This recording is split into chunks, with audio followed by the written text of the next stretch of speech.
ക്യാമറകളില്ലാത്ത, ലബോറട്ടറികളില്ലാത്തൊരു കാലത്ത് ചെടികളെ തേടി അവയെ സൂക്ഷ്മമായി നിരീക്ഷിച്ച് അവയുടെ രൂപം ചിത്രങ്ങളിലൂടെ രേഖപ്പെടുത്തിയ ഒരു മനുഷ്യനുണ്ടായിരുന്നു. അദ്ദേഹത്തിന്റെ പേരാണ് റഷീദുദ്ദീൻ അൽ സൂരി. 13-ാം നൂറ്റാണ്ടിലെ പ്രമുഖ വൈദ്യനും സസ്യശാസ്ത്രജ്ഞനുമായിരുന്നു അദ്ദേഹം.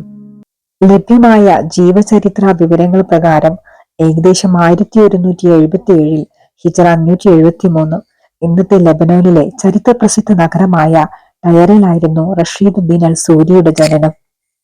അറബിയിൽ ടയർ നഗരത്തെ സൂർ എന്നാണ് വിളിക്കുന്നത്. അദ്ദേഹം ജനിച്ച കാലം വളരെ സങ്കീർണമായ രാഷ്ട്രീയ കാലഘട്ടമായിരുന്നു. അന്ന് ഈ പ്രദേശം ക്രൂസേഡർ സ്റ്റേറ്റ്സിന്റെ നിയന്ത്രണത്തിലായിരുന്നു. പിന്നീട് അയ്യൂബിഡ് ഡൈനാസ്റ്റി ഈ പ്രദേശങ്ങളിൽ ശക്തിപ്പെട്ടു. ടയറിൽ പ്രാഥമിക വിദ്യാഭ്യാസം നേടിയ ശേഷം അദ്ദേഹം ജെറൂസലേമിലേക്ക് പോയി. അവിടെ അദ്ദേഹം വൈദ്യശാസ്ത്ര രംഗത്ത് പ്രവർത്തിച്ചു. ഇവിടെയാണ് അദ്ദേഹത്തിന്റെ വൈദ്യജീവിതം കൂടുതൽ വികസിച്ചത്. അൽ മലിക് അൽ ആദിൽ എന്നറിയപ്പെട്ടിരുന്ന അയ്യൂബിഡ് ഭരണാധികാരി സുൽത്താൻ സലാഹുദ്ദീൻ അയ്യൂബിയുടെ സഹോദരനായിരുന്നു. റഷീദുദ്ദീന്റെ വൈദ്യപരമായ കഴിവ് ഭരണാധികാരി അൽ ആദിലിന്റെ ശ്രദ്ധയിൽപ്പെടുകയും അദ്ദേഹത്തിന്റെ കഴിവിൽ സന്തുഷ്ടനായ സുൽത്താൻ അദ്ദേഹത്തെ കെയ്റോയിലേക്ക് കൊണ്ടുപോയി അവിടെ അദ്ദേഹം സുൽത്താന്റെ പേഴ്സണൽ ഫിസിഷ്യനായി സേവനമനുഷ്ഠിക്കുകയും ചെയ്തു. റഷീദുദ്ദീൻ അൽ സൂരി മറ്റു വൈദ്യന്മാരിൽ നിന്നും വ്യത്യസ്തനാകുന്നത് അദ്ദേഹത്തിന് മെഡിസിനൽ പ്ലാന്റ്സിനോട് പ്രത്യേക താല്പര്യമായിരുന്നു. അക്കാലത്ത് സസ്യങ്ങളെക്കുറിച്ചുള്ള അറിവിന്റെ വലിയൊരു ഭാഗം പഴയ ഗ്രന്ഥങ്ങളിൽ ഉണ്ടായിരുന്നു.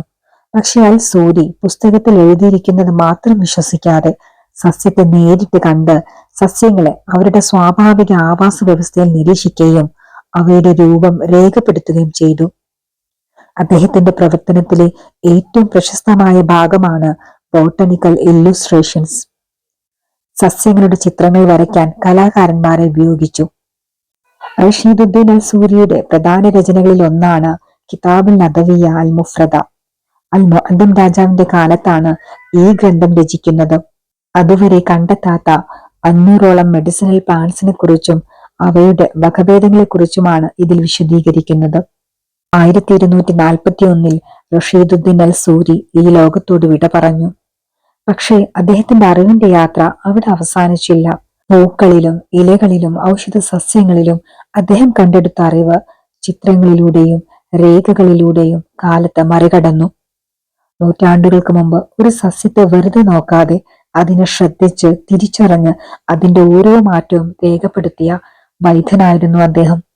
പ്രകൃതിയുടെ നിശബ്ദമായ ഭാഷ വായിക്കാൻ ശ്രമിച്ച മനുഷ്യൻ.